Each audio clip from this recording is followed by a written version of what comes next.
They're still lumpy, but they look a little bit better.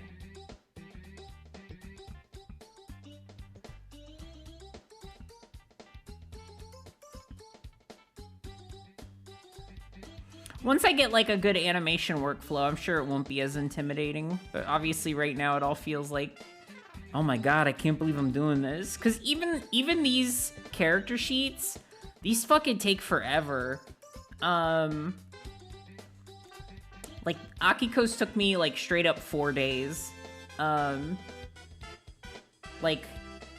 a few hours every day for 4 days straight in order to finish Akiko's.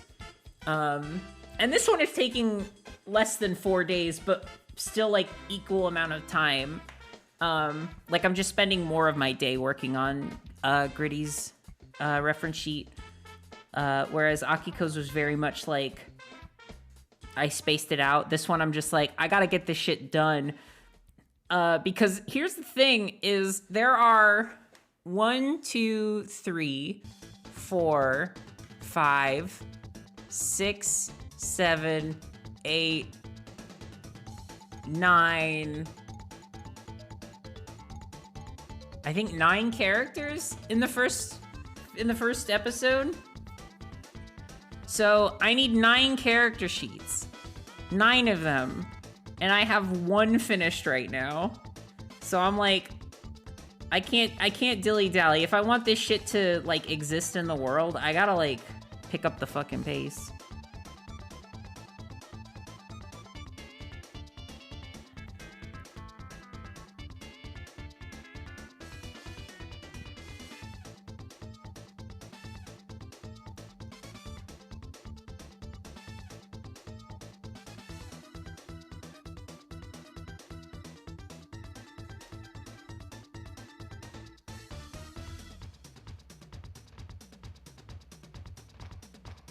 I was gonna say this sounds like Donkey Kong music, but it's Diddy Kong music. The polar opposite of Donkey Kong music.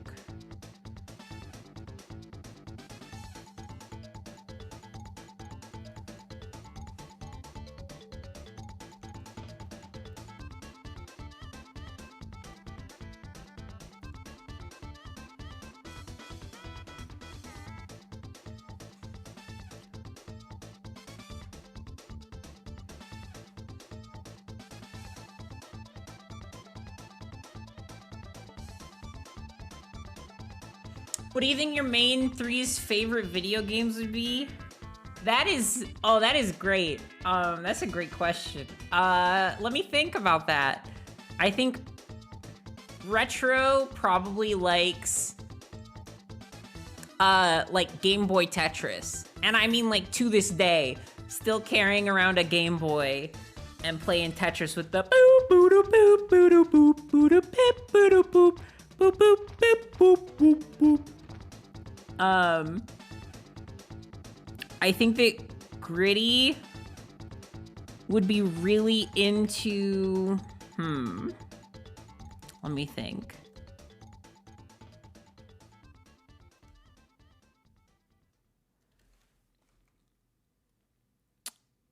It's a difficult question.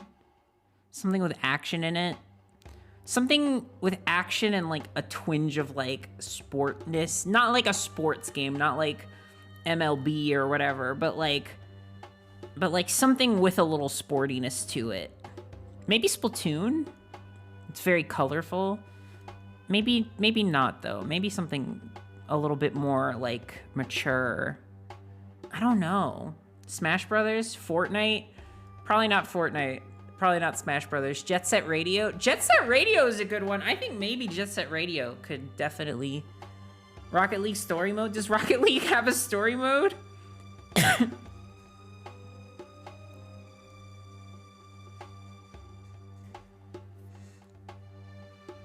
Kinda. Retro, you know that there are newer versions of Tetris, right? And? Pyre is actually a really good suggestion. I think Pyre is like right up there. Oh, thank you! Gravity Pocky, that's so nice of you. That's actually so sweet. Thank you so much. Have a good night.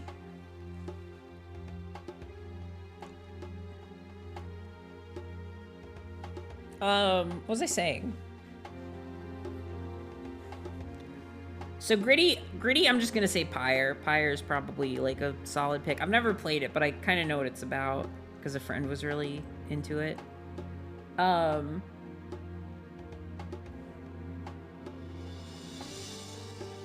Then Akiko,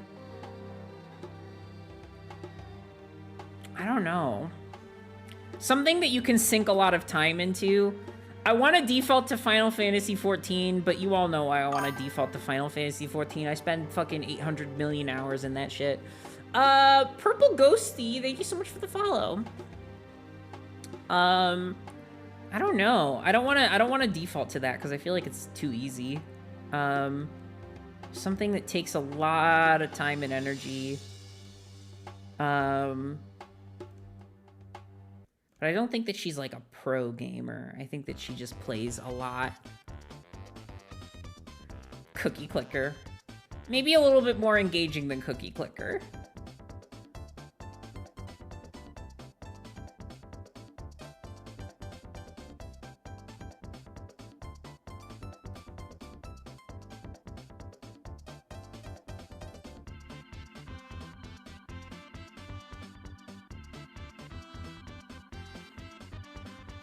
Run. It could be a gacha game. Before that, you said, yeah, in the original version of Dread Me Not, she had a phone background that was a character from a gacha game. I think that she would play a gacha game, but I don't know if that would be her main source of video games. Maybe like a Xenoblade? Yeah, maybe. If she got like really into it and like tried to 100% it, like an RPG that's like crazy to 100%, like why would you ever do that? Because that's gonna take like hundreds and hundreds of hours. They put way too much shit in this game. That's the kind of game that she would really be into, I think, to pass the time.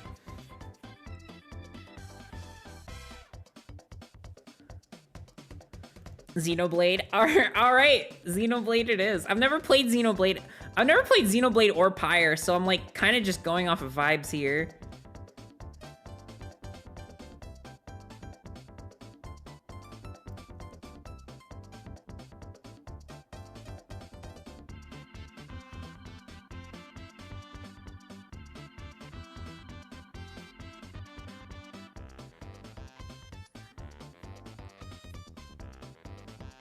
Xenoblade 2 is nuts to 100%. Yeah, I think Xenoblade is a good fit. Also makes me think of RuneScape. I think that she probably would play RuneScape if given the opportunity. I don't know if it would be a go-to though. Not like it is for me. When someone suggests, "Hey, let's play RuneScape," I'm in it. For 1,400 hours, I'm in it.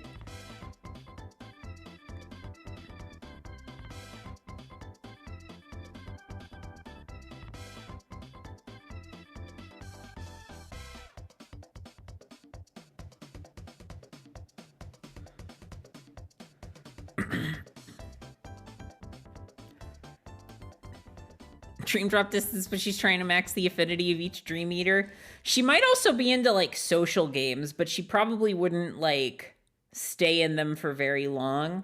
She would probably get into them for her like her necessary like social interaction that we need as humans in order to survive, and then she would like move on.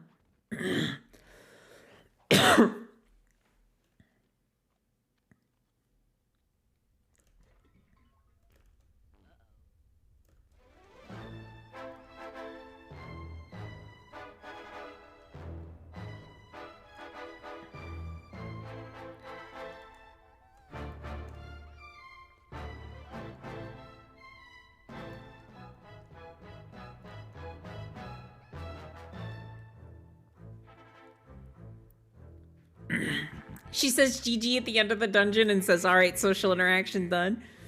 VR chat, but she stands in the corner as Shaggy. I bet she would be a VR gamer. No, I don't want to fucking listen to this song. Fuck off. Conker's not funny. Hot take. Hot take, Conker's not fucking funny.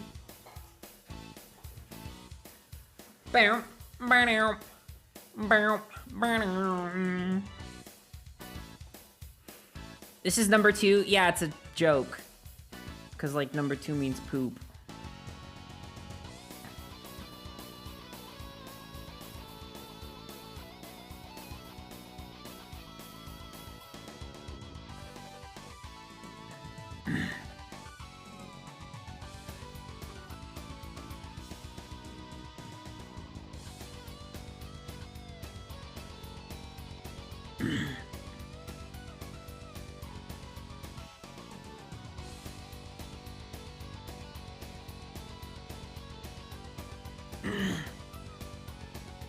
Can't believe this is number 80. This song rules. It does. It's very good.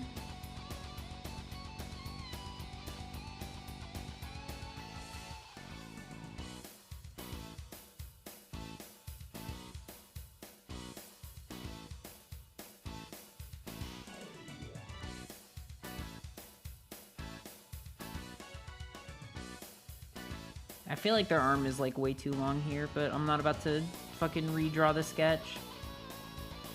I don't care. Maybe I could just like casually make it shorter.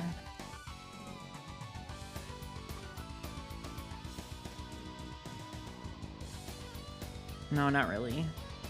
Not with how I drew this. That's fine. Angle it a little bit differently, make it look a little better.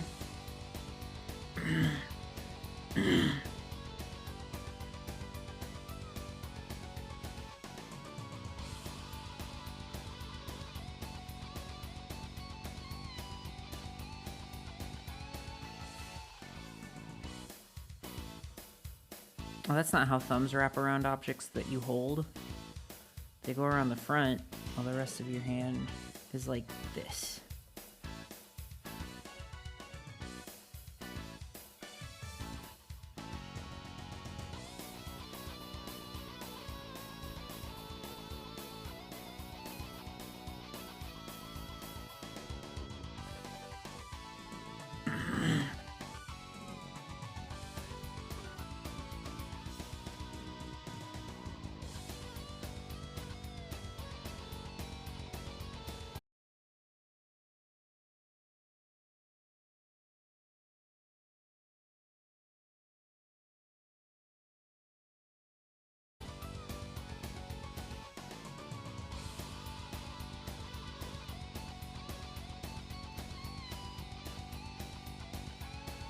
I feel like that hand is way too big.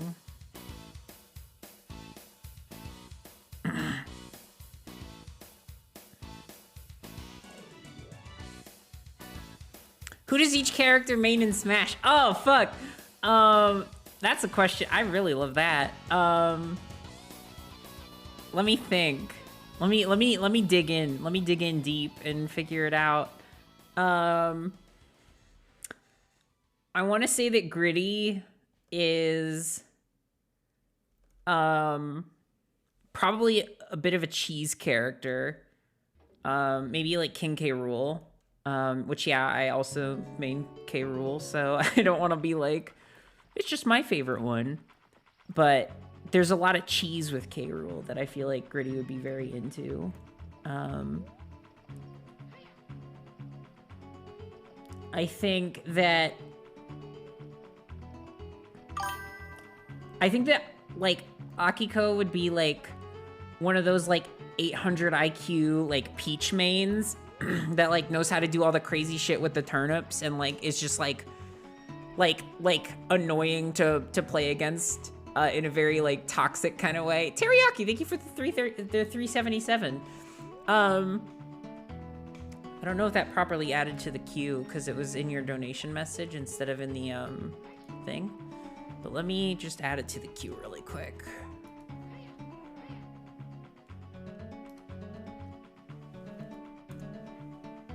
There we go.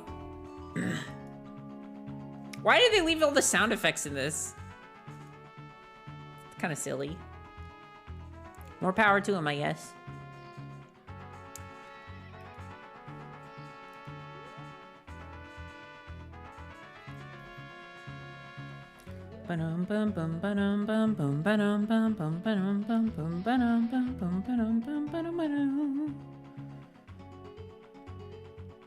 That second hand is messed up, but you know what? I can't keep spending all this time worrying about the details. These are poses. They're just supposed to showcase movement, not like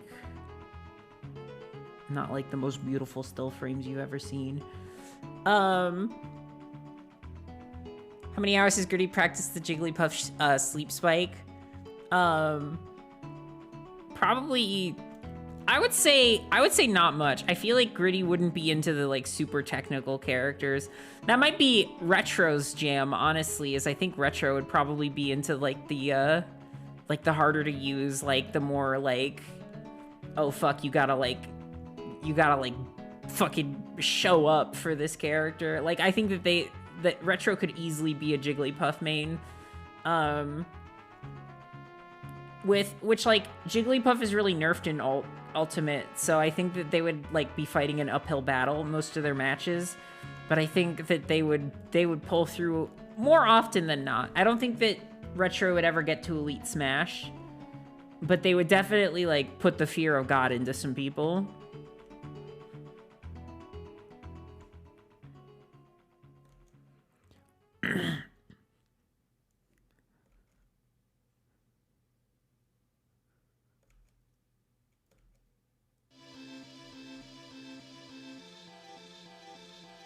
Sonic Rush music, baby, let's go!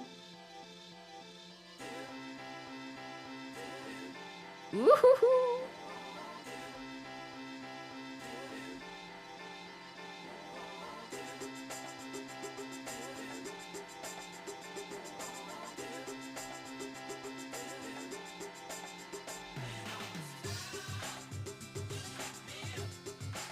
Wow, this is a fun song. I like Sonic Rush's music a lot.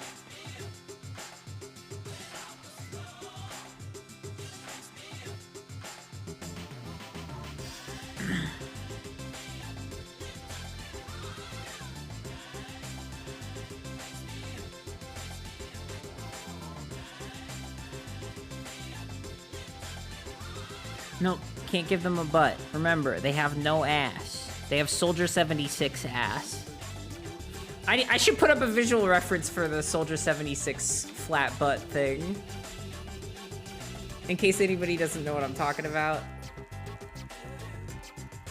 Flat. Soldier 76 flat butt.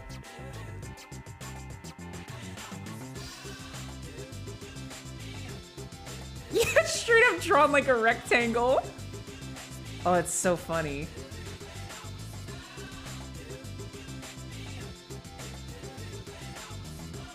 So fucking funny. Look! Look at that! Who did this? Who did this? Yeah, that's the kind of butt that Gritty has. Rectangle ass.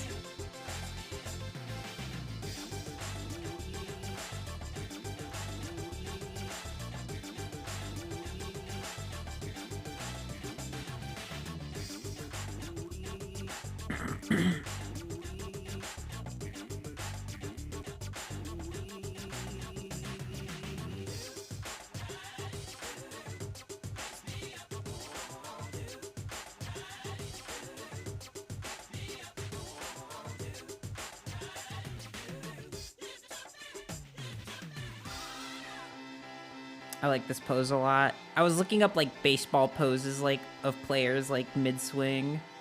This is like a wind-up that I thought was nice. Because Gritty fights with a baseball bat. They're not a baseball player, but they do fight with the bat.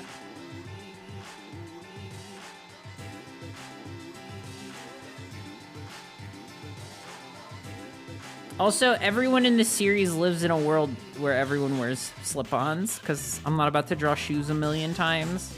Because I draw very detailed shoes usually, which is why I gotta like not do that. There's like a little dust cloud under their foot.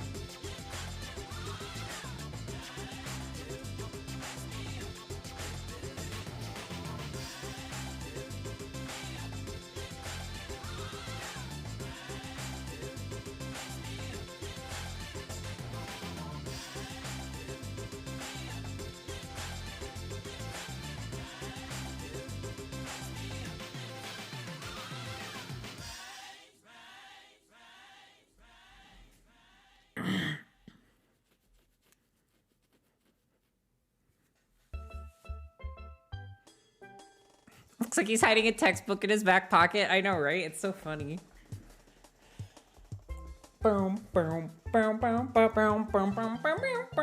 Now you turn on your N64 and you see the bright, ecstatic, and elastic face of Mario taking over your screen. You have just turned on Super Mario. So yes, this is somewhat of a remix of the original Super Mario Bros. Theme, but it's original enough that I believed it should be on this countdown. And experimenting with that stretchy Mario face on the title screen is somewhat amusing. Things that shouldn't be possible become possible. Smile.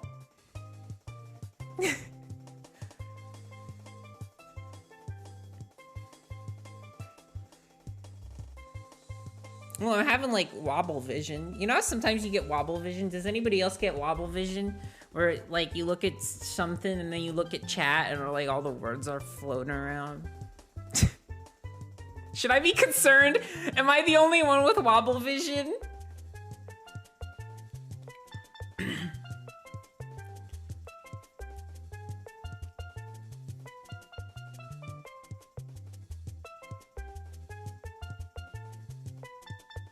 It's not like a problem. That normally just means strain. Oh, I don't feel that strained. I guess I have been staring at a screen for a while. But I'm having fun. I can't stop now. Plus, I'm getting so much work done. My weird sense of guilt that I get for not working hard enough is gonna be gone for like at least a few days after this. Especially because that guilt is almost always unfounded anyways, because I fucking work my ass off all the time. But sometimes I take a day where I'm just like, hey, you know what? Today I'm gonna take day for me. I play Final Fantasy 14 instead of work. And then at the end of the day, I'm like, I can't believe I did that to myself. Why? And the real answer is because I needed to. I needed to have some time for myself. I needed to enjoy myself and just take care of myself for a little bit. You use the light background? Yeah, here, hang on. Fucking life hack over here.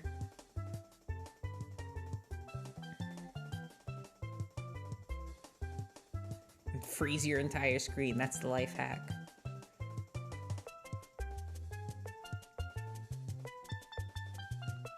There we go. Now all my screens are a little bit dark.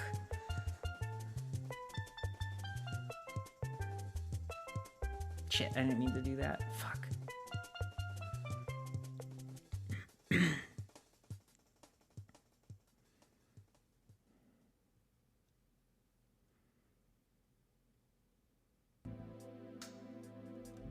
There we go.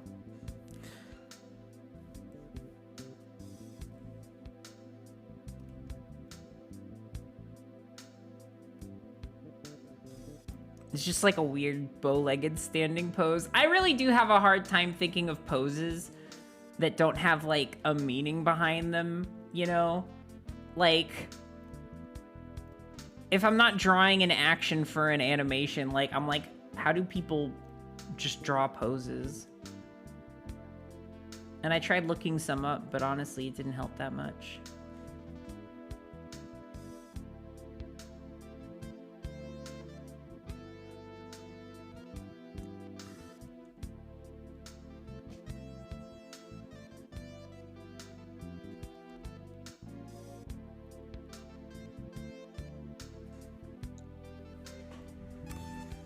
They kind of pigeon-footed in this one, just a bit, yeah, just a bit.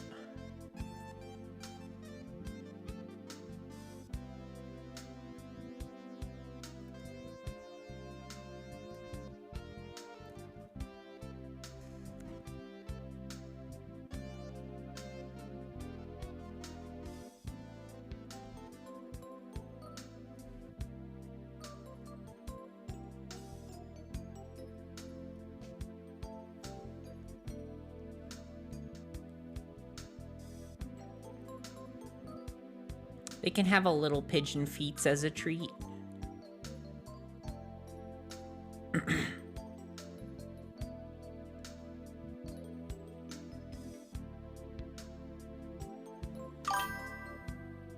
Hey, I want to say that your streams are a great way for me to escape from my mental health issues, and the positive vibes mean a lot to me. Aw. Thank you. Thank you. Thank you for the nice message. I appreciate it. I am glad that my streams have that effect on you, genuinely. It means a lot.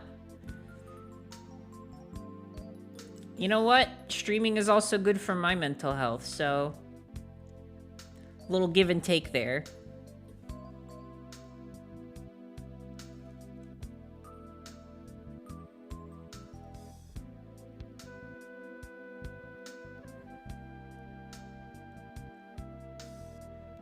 I've noticed that hasn't been any Crystal Shards music in this list, which is concerning for me because Crystal Shards is like the best game ever made. Also, where's the Chameleon Twist? Everybody loves Chameleon Twist. It's high voltage screaming action.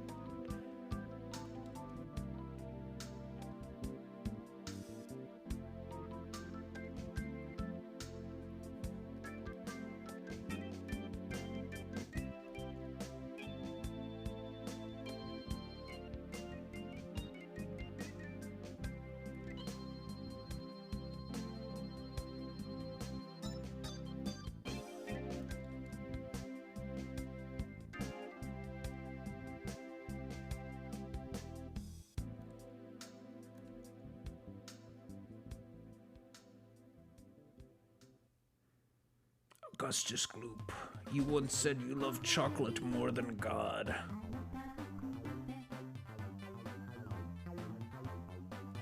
That was from Holly and I's Chameleon Twist stream. Maybe one of my favorite bits of all time. Just out of context, that bit is so funny to me.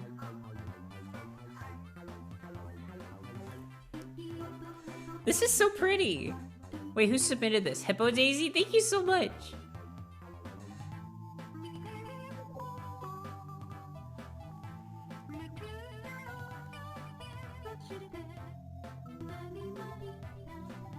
This is such a vibe.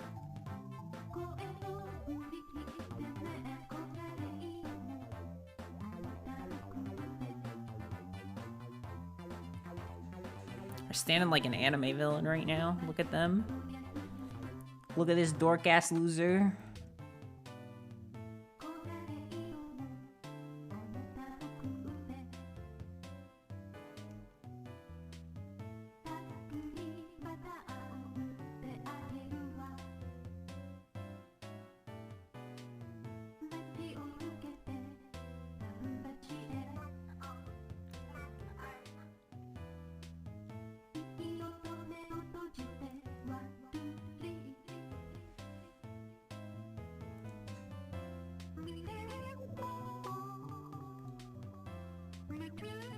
I'll make sure y'all can see the whole picture.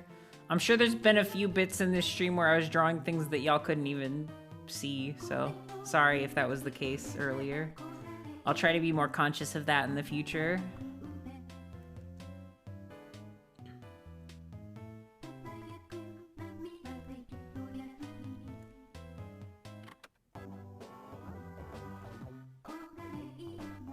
Oh, nice. There's like a little music change. That's cute.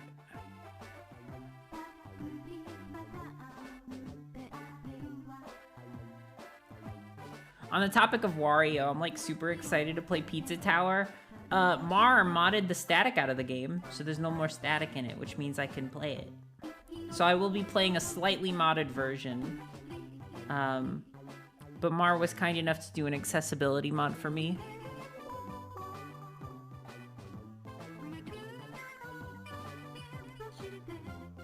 All in all, I'm spending way more time on these poses than I did for Akiko's, and it's like kind of not a good idea because everything's taking way longer. Oh well.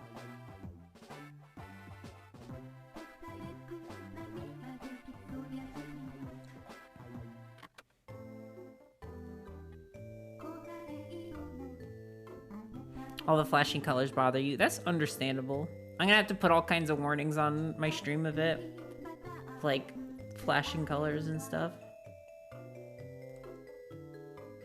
I like flashing colors, though. That's just me. I know it's not good for everybody. And for a lot of people, it's really, really bad. But if I could just blast bright colors into my eyeballs and my retinas at all times, I would be fucking ecstatic.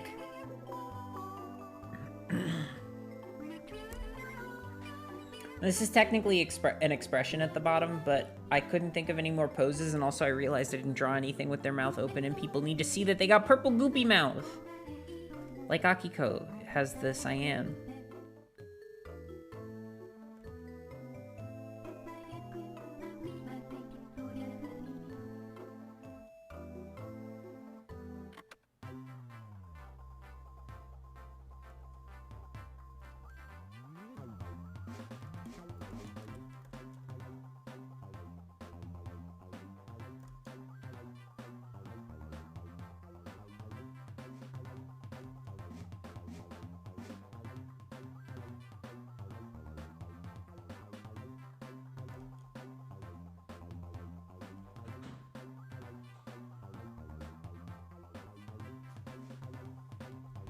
They're currently doing a playthrough of Wario Land 3. I love that game. I like 4. 4 is the one that I grew up with. I've never played any of the other Wario Land games before. Oh my god, 4 is so good. 4 is like, I don't even know. Fucking rewired my brain at a very young age to enjoy good game.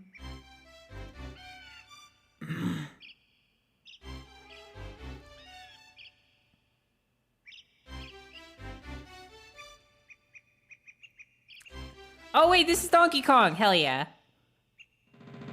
Bum, bum, bum,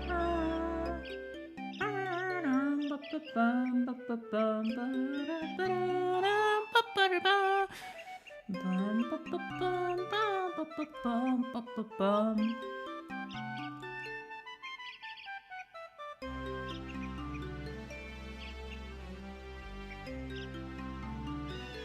We should do another Pineapple Smells tour at some point. That shit was fun.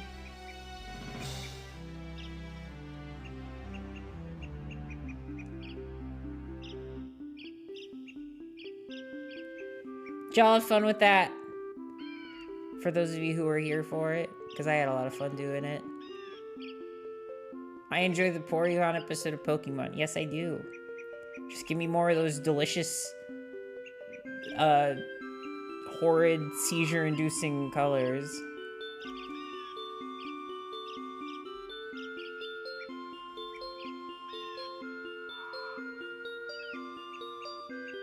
It's so funny that that's the reason that Porygon isn't in the anime anymore.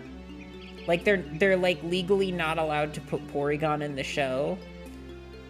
As if Porygon was the problem. Porygon wasn't even the problem in that episode, but the association made it so that they had to never use Porygon again, and that's why there's no Porygon in the anime.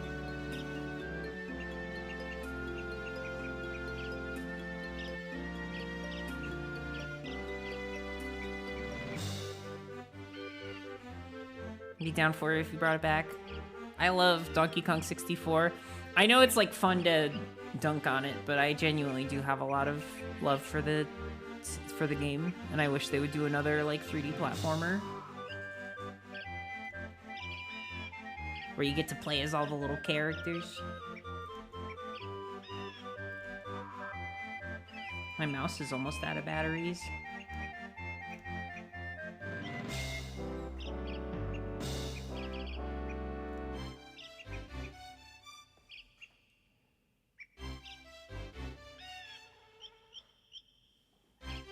Porygon is one of my favorite Pokemon, just like ever. I love Porygon so much.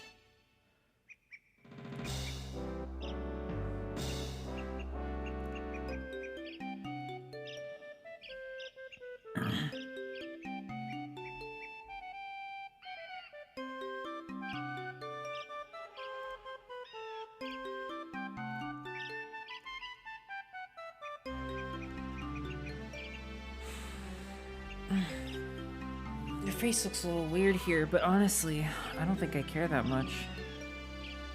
It's only there to showcase one aspect of the character, and once that's done, we can start coloring all these in, which is the easy part.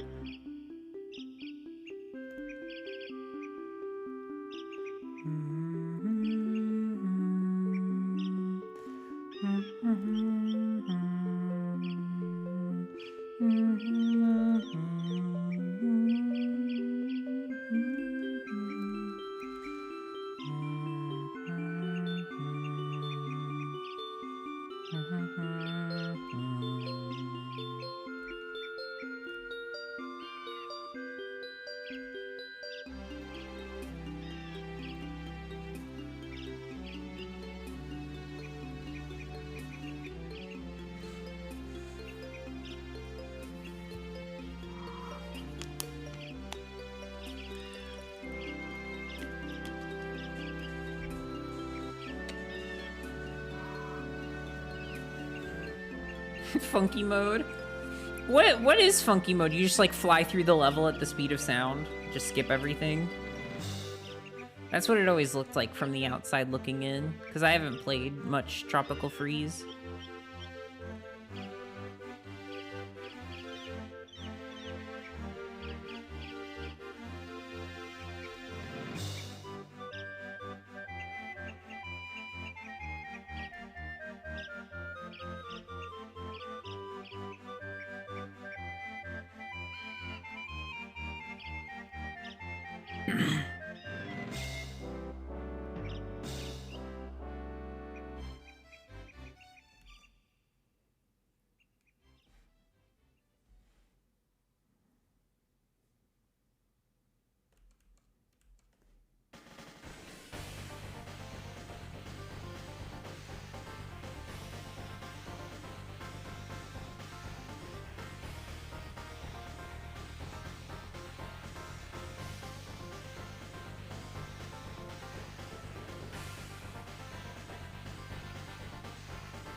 Oh man.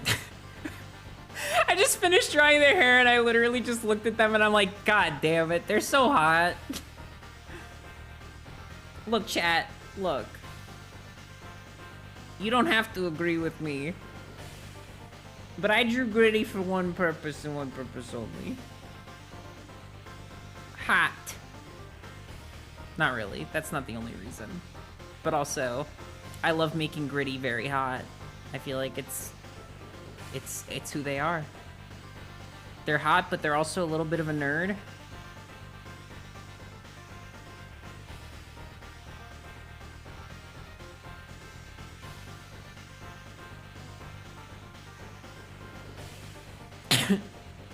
You just need to remember the square ass, yeah. Yeah, absolutely.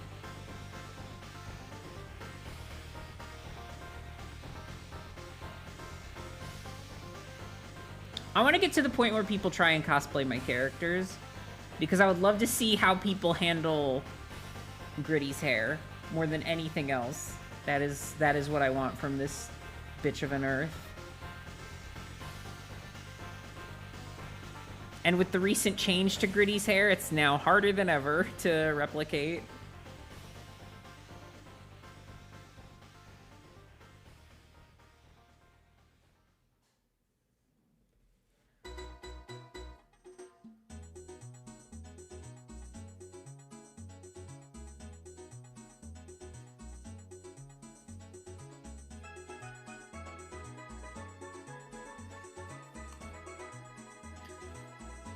What's this project about, if you're okay with answering?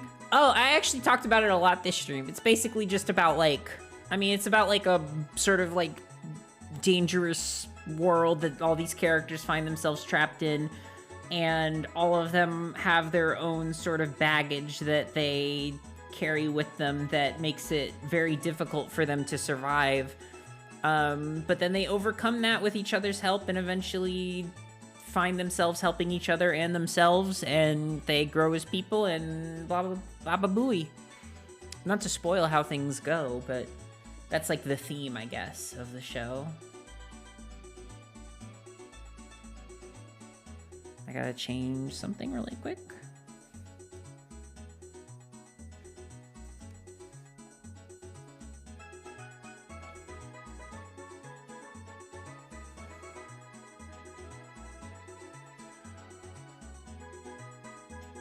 Gotta put these ugly lines there so we know, or so we can fill in the colors easily. Sorry for making this look bad to Gritty and no one else.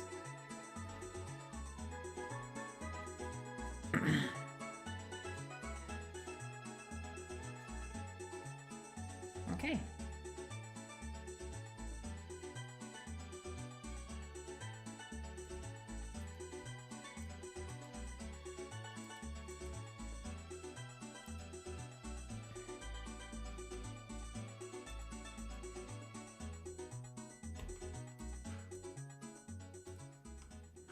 All right, let's get these freaks colored in.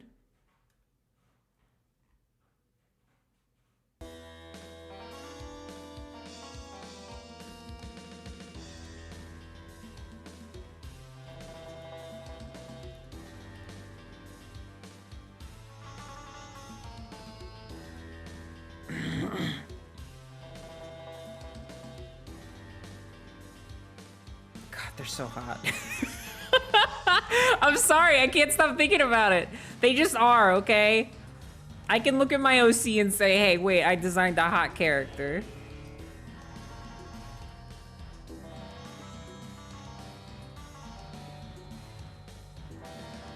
It needs to be said.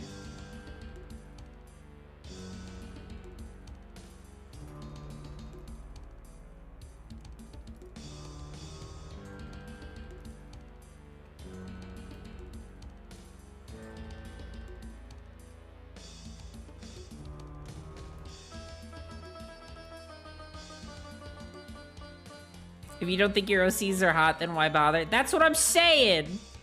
That's what I'm saying!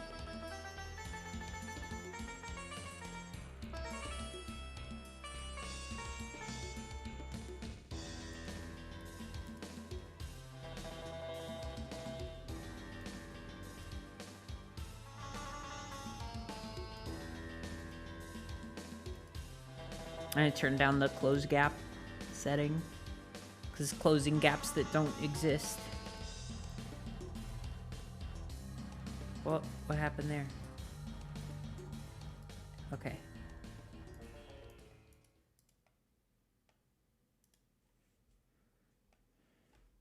Gritty, you are so special.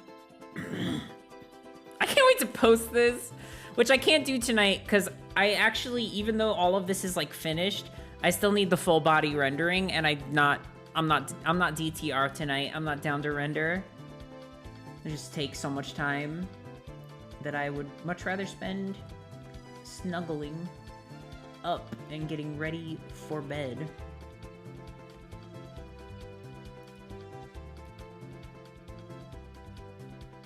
I want to be snug as a bug in a rug. You hear me, chat? You hear me? Snug as a bug. And where is that bug? In a rug. That's right. No, if it's just gonna loop, then why would you put it on here? Get this out of here. This is nothing.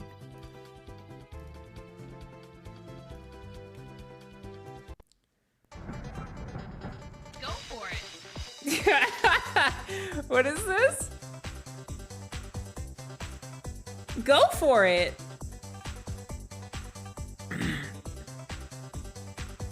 Snug as a bug in a PS5? Ew.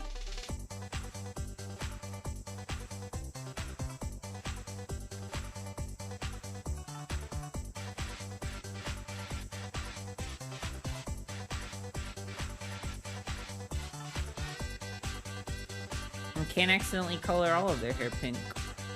That's not how they are. That's not how they look.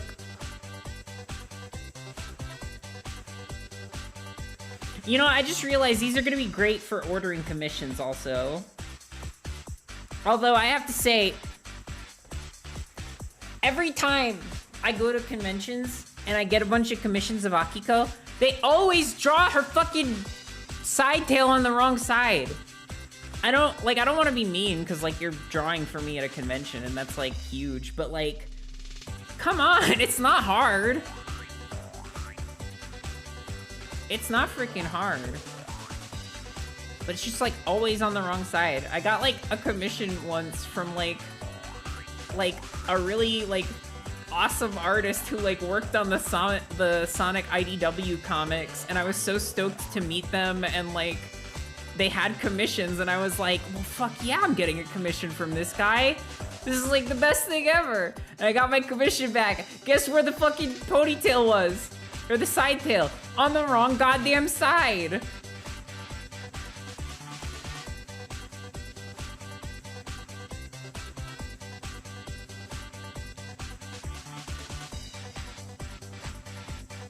$50-50 shot of getting it on the right side. Yeah, you would think that at least some people would put it on the right side, but nah. So rarely does that actually happen. These lines overlap, that's not good. I'll fix it in post. Oh wait, this is post.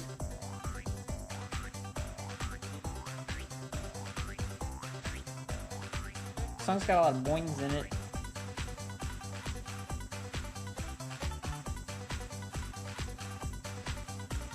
Are you impressed by my optimized bucket fill tool, chat? Are you? Is it the coolest thing or what?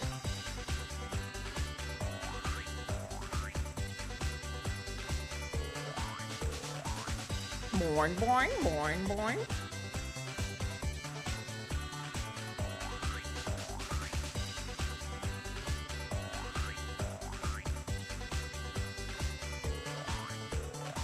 Boing, boing, boing, boing. We're laughing until we get abs. That's so funny. I'm glad you like it.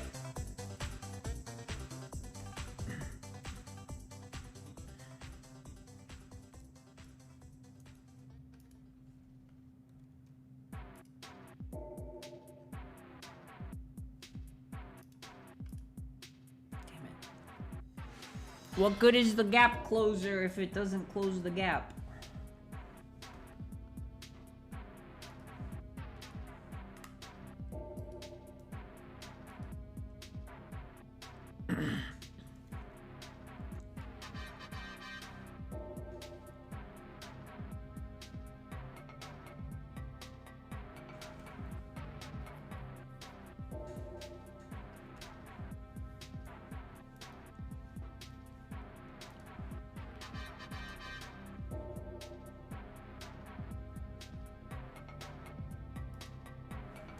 That's the wrong color.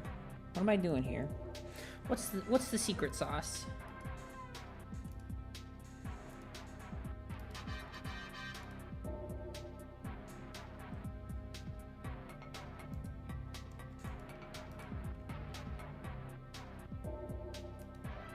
Well, now I need to turn off the gap closer because now it's closing too many gaps.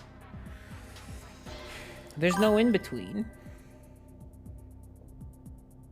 One-Eyed Wally, thank you for the folly. Hee hee hee. See what I did there?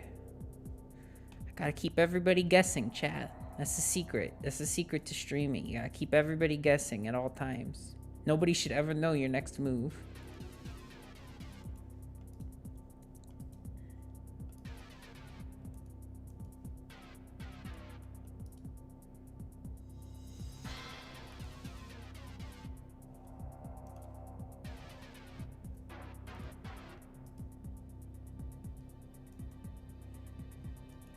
And to achieve that, all of your moves should be completely incomprehensible. You should never be able to tell, no one should ever be able to tell what you're doing or why. You don't want the people watching you to understand what the fuck you're on about, rookie mistake. That's what I'm saying. accidentally filled in the entire page, which lags the fuck out of my computer because I love these character sheets, but the file size is fucking enormous. I love it. It's great for the amount of detail you can get and the resolution, but like, god damn it. Just too big sometimes. Oh, I didn't draw their shirt collar. Oops. Well, I'll get to that.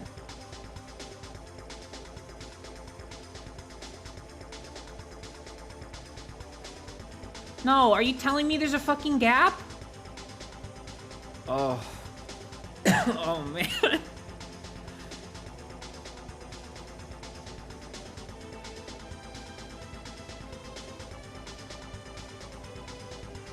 We turn up the gap closer for this. There we go. There was a gap in the finger. I see. I see where we went wrong.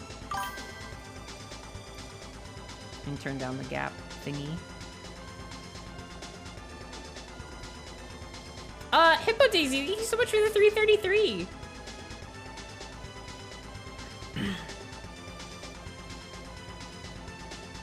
Also, yes, we finally got the Kirby shard music.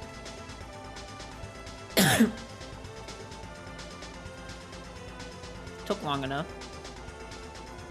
Was this part of the numbers? Oh, it is. Yeah, it's part of the numbers.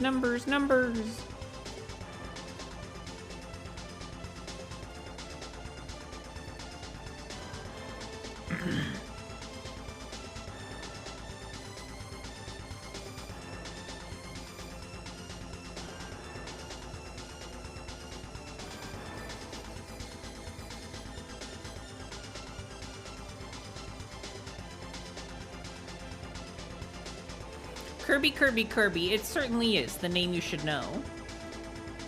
And along with that, Kirby is the star of the show.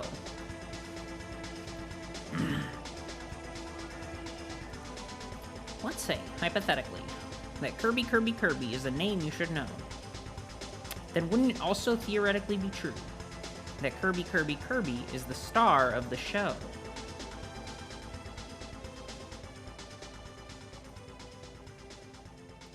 I gotta draw this collar. They look so weird without it.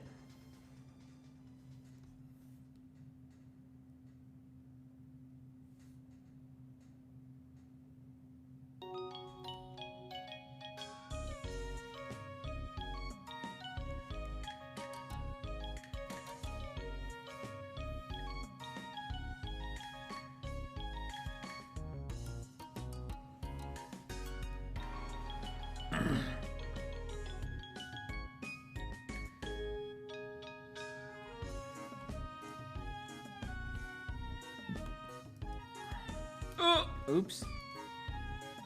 Better than filling the whole layer on accident.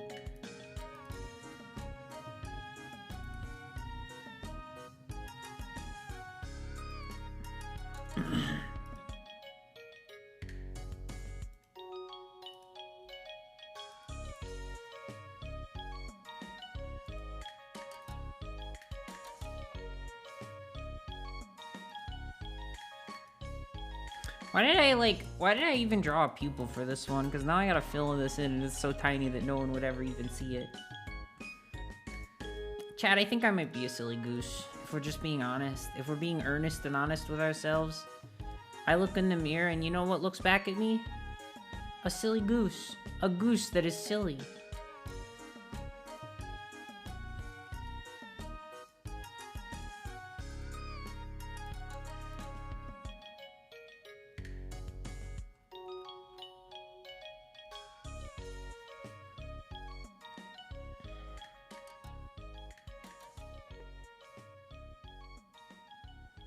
God damn. This shit takes a while. I'm just gonna say that now. I mean, I've been at this for an entire stream, so y'all know. I get this fucking magenta. Yes! That's what I'm talking about. And now we just need a little bit darker of a color for the tongue. Yeah. Perfect.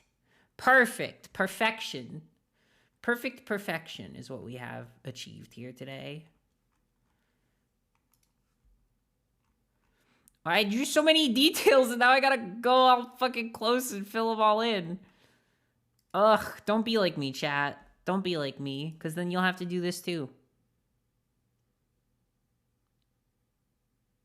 Oh, that's like the last song in the playlist, I guess. Play the next song. Play the next song.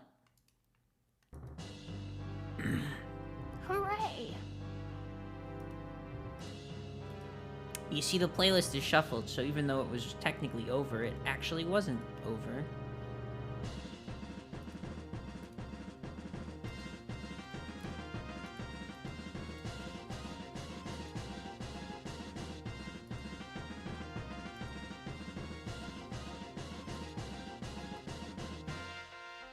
I wonder if somebody's made like a chain brush. I'm sure somebody has. I'm just thinking it would make it so much easier to draw retro because their time stop towers are visualized as like glowing green chains. And I was just thinking it would be really convenient if somebody already made like chains for CSP as a brush, which somebody definitely has.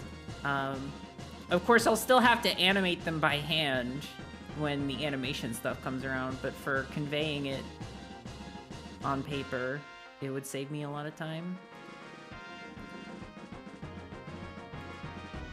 And who knows, maybe with the animation tools I could make the chains animate decently. We'll see. We'll see what happens.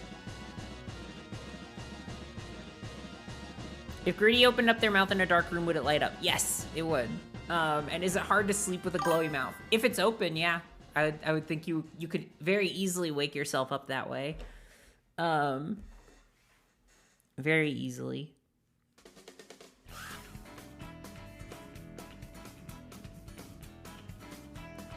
Oh, right, the shoes are the same color as the undercut. Too many details. Did I learn nothing from Akiko's character sheet?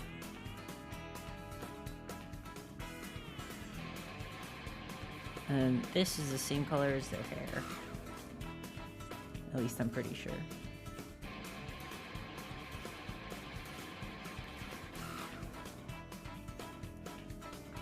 Oh, we're so close.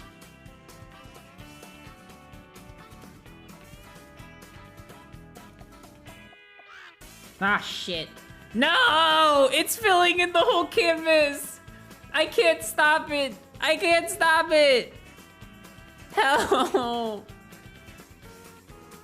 Honk shoe or honk me me me? Probably honk shoe. I would say that Gritty's more of a honk shoe than a honk me me me me. No! It's doing it again. God damn it. There's something wrong with the line art, I think. Oh, it's on a different layer. That's what's wrong with it.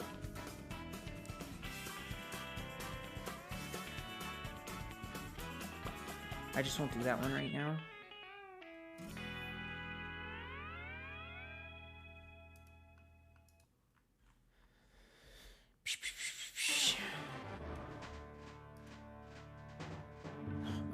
Oh my god, dude. I'm gonna fucking lose it. I'm gonna fucking lose it. Is Harley Quinn a character inspiration for this character at all? No, actually, this character's color scheme and design predates Harley's redesign by quite a few years.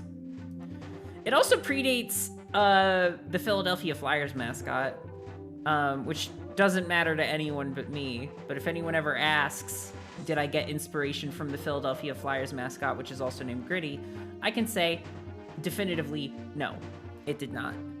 This character predates all of those.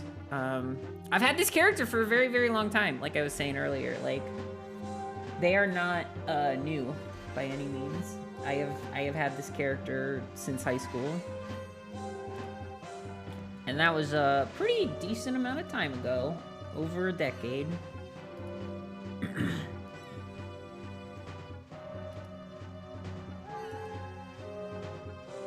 I'm not gonna say that like my designs aren't inspired by anything, because I'm sure if you dug deep enough, we could find in my subconscious which characters are inspired by what. But I couldn't tell you off the top of my head, because I never really thought about it that much. I was always kind of just like, hey, what would be cool on a character that I haven't done before? So that's how we ended up where we are today. Covering our bases. I am genuinely, because I feel like people are gonna like ask those questions in the future. Because Gritty is such a specific name. It's such a specific name. And not only is it the Philadelphia Flyers mascot, but now it's like a contemporary meme with like the hit the Gritty. So it's like I have to be able to say like, nah, I got proof that this is old.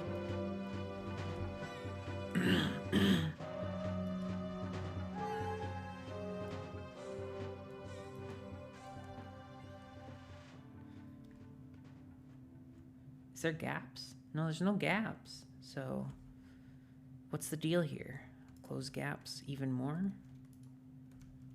What's going wrong? Yeah, maybe I'll just color these in.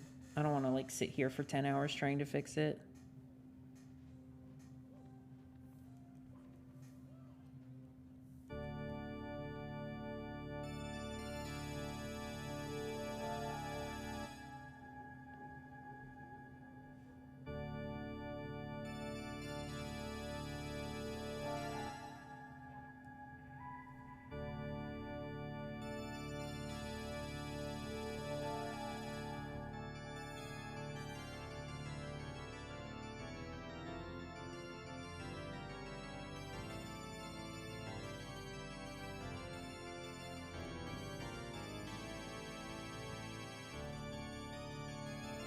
God, their pouty face is like changing my brain chemistry.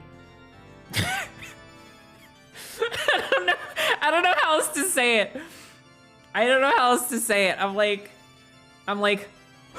fuck.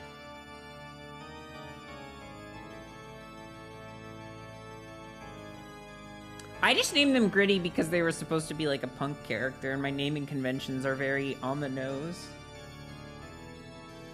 So if you wanted to know where it all started, that's basically where.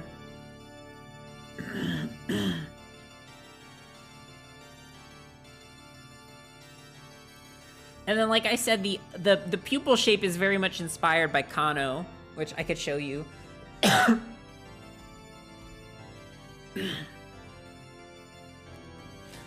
Punk rock or punk ska? I think more punk as like an ideology, you know, like government bad, people good, all that good stuff.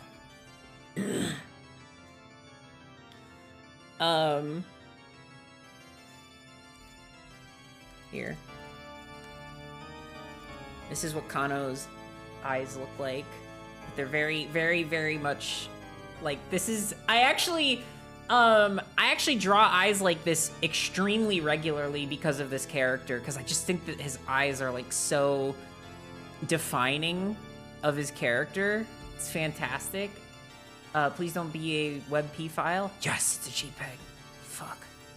We lucked out. Oh, it's kind of crispy, but you can see like his pupils are very narrow. He has very, very narrow pupils. Which is, I really love it. I love his eye shape. I love his pupils. He's like, he's such a good design. He's just such a good character design.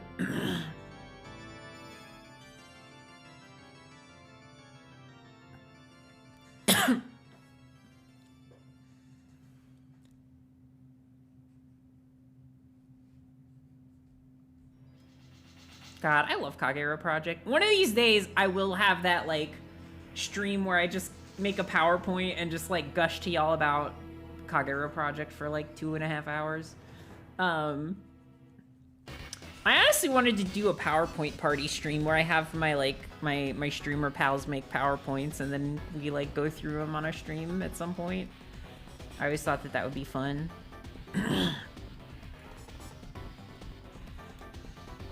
Oh, right. We gotta, like, fill in all the eyes. And I assume that the color fill options I have available to me are probably not going to work.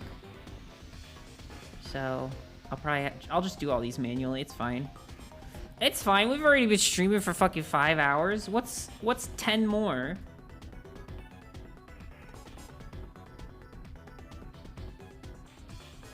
And I was planning on taking it easy tonight by streaming the artwork that I was going to be doing anyways, you know? Like, this is what I was going to be doing with my time either way. So the fact that it ended up being straight up 10 hours of this is fucking nuts. 5 hours. Did I say 10? I'm at 5. 5 hours of this. I have to say, though, we've been pretty fucking expedient with making this character sheet, because it is not a small task. It is not a small task by any means. But I'd like to thank Clip Studio for being like a really good tool. Please don't do AI or NFTs or whatever the fuck is wrong with you. I'd like to keep using you because you're extremely convenient, extremely useful, and I want it to stay that way so badly. I do not want to find another art service because this is the one I know how to use. And for a while, I only knew how to use Psy 1.0. And I had that as my only drawing tool. Until I moved to CSP, because literally Psy 1 was so outdated that it was starting to crash on my computer. Like frequently. So I upgraded to CSP, and I have never looked back, but I desperately do not want to learn another art program because it took me ages to learn CSP. It took me fucking forever to learn CSP. Wish I could shave my head like that. I'm not bold enough. Undercuts. I used to have an undercut. My hair wasn't short, though. Like, my hair was long enough to cover it. But I did have an undercut for a long time. Not a super long time, but a decent amount of time. When I saw my friends in Seattle, I had an undercut.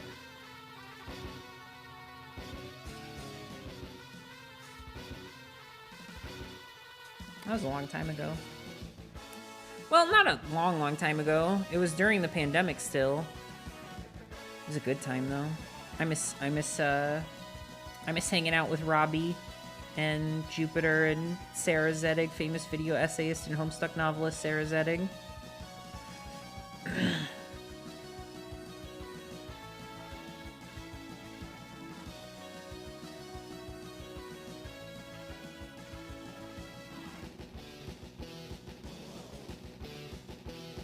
I just realized this was Pokemon Stadium.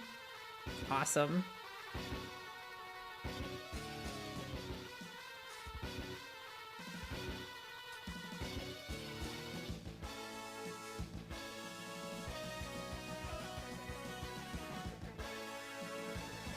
Alright. It's just the Psy now that needs the flat color. And also, I don't know if everybody was here when I said this, we can't render these because that's not how character design sheets work. Character design sheets aren't supposed to have shading because you want to be able to see the characters as they're going to look and with like the color reference that people can use to sort of recreate them.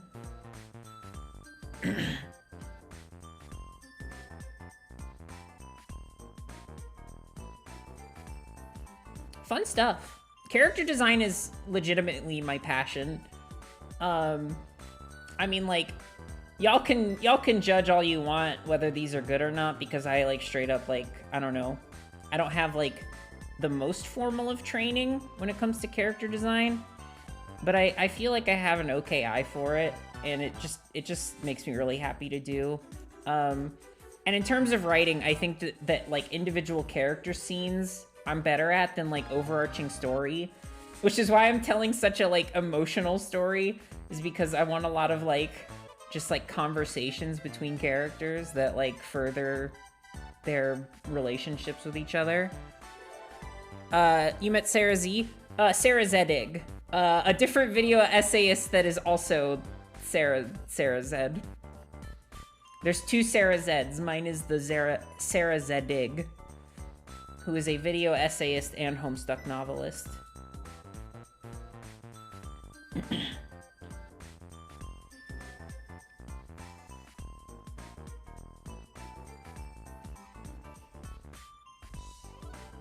Speaking of CSP, is there a reason I can't create a new file? It allows me to open and import other images, but I can't create new ones within CSP. I don't know, let me see. Can you click File and then New? You can also hold Control and press N to create a new document. It makes a pop-up appear that you can't see on my screen right now. That has like the dimensions of the page, and then you just put those in the pop-up, press OK, and then bam, it makes a new file for you.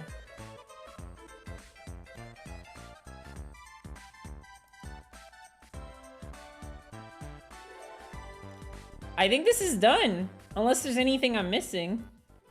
This is it. This is the characters. This is the reference sheet. So we have this and the turnaround, and then we just need to render this final image, which I'm not gonna do tonight because that's a fucking mess.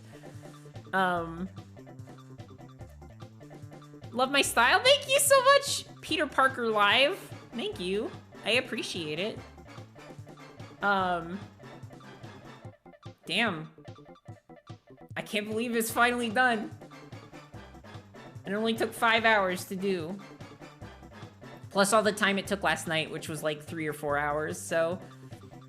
Actually, this was cumulatively probably pretty close to 10 hours, and it might definitely surpass that once I work on the full render. But yeah, this is it. We did it, folks. We did it, start to finish, top to bottom. This is a gritty. Wow. Did I color it? Oh, I didn't color in their piercings on the thing. I gotta do that still.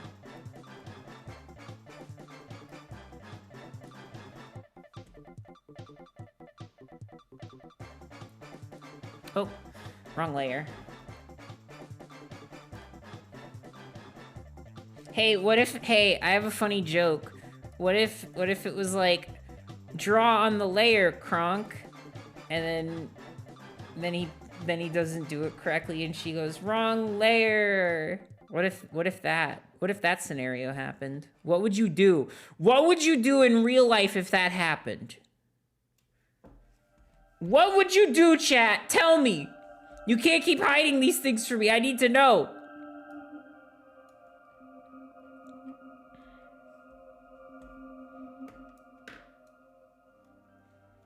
Eat a yummy cracker with peanut butter on it. Thank you for your honesty.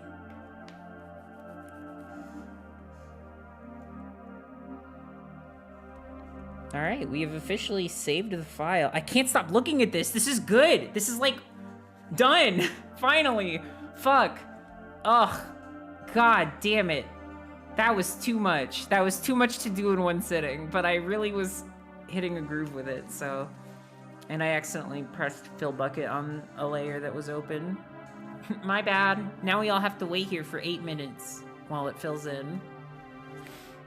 I would try to find one of Yzma's potions so I could turn myself into a funny little animal. I thought about that all the time as a kid. I was like, what about that guy who was like, I got turned into a cow. Can I go home? And she's like, you're excused. I always thought that was like, that's how I would be. If I got turned into an animal, I'd be like, I don't want to do this anymore. I just got a new life to do as an animal now. Now I'm a funny little kitty cat or a giraffe or a monkey or something like that. I would totally like, that's me. I would walk away. I know this, oh my God, that's true. There was literally so many unlabeled potions. There's so many unlabeled potions there. That they're just ripe for the drinking. Listen, chat, we don't talk about it as much anymore, but it used to be a bit around here. I would ask chat, would you drink an unlabeled potion? If you were in a magical setting and you found an unlabeled potion, would you drink it? Because I would. That's why I would never survive in Knights and Dragons times, is because if somebody left out a fucking potion or a tincture, I'd drink the fuck out of it. Too much of a coward? I mean, that's fine. Not everybody has to. I'm just saying that, like, if I had an unlabeled potion in front of me right now, I would drink it. I would at least taste it also. You know, maybe not, like, chug it, but, like, I'm just saying, like, unlabeled potion. Like, found it on the ground. Okay, maybe the ground is maybe, like you walked into a fucking apothecary's fucking abode, and he was fusing all kinds of alchemies and tinctures, and he made a potion that has magical properties and effects. I would drink the fuck out of it. I would drink the fuck out of it. No questions asked. No, he's not there. He just assume that not only is he not there to stop you or explain what was in the potion, the hypothetical relies on you not knowing what's in the potion. But you are allowed to drink it, but there's no one who can tell you what it does or what its effects are, and no one will be inconvenienced. Like, it's not somebody's life work that you're taking away and drinking. It's just like something somebody made, and you can drink it and something will happen.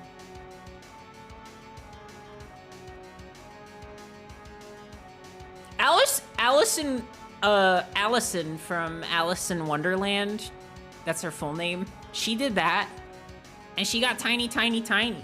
I would totally have drinking that unlabeled potion. Actually, that was a labeled potion. That said drink me. But, I mean, like, it still didn't say, like, what it did on the tin. I would totally drink something that said drink me. I did drink the tiny, tiny potion. I would have. I was created tiny, tiny, tiny. I'm just a doll. If I drink the tiny, tiny, tiny potion, I get even. I gotta be small. I'd be like this. I'd be like this. Wait. Hang on. I'd be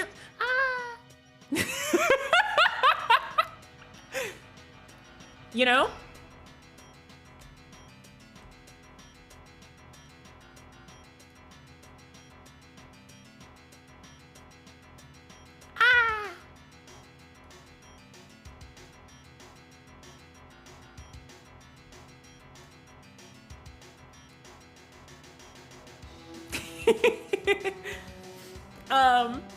All right, well, I'm basically done here. I have officially worked myself to the bones, and I have finished this character sheet except for the full body render, which I'll probably do tomorrow or something.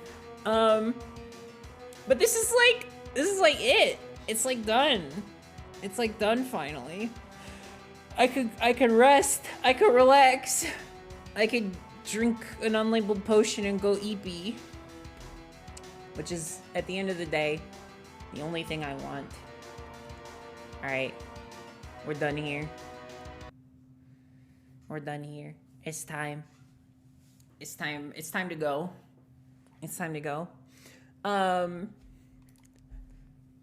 raid phrase will be, would you drink an unlabeled potion?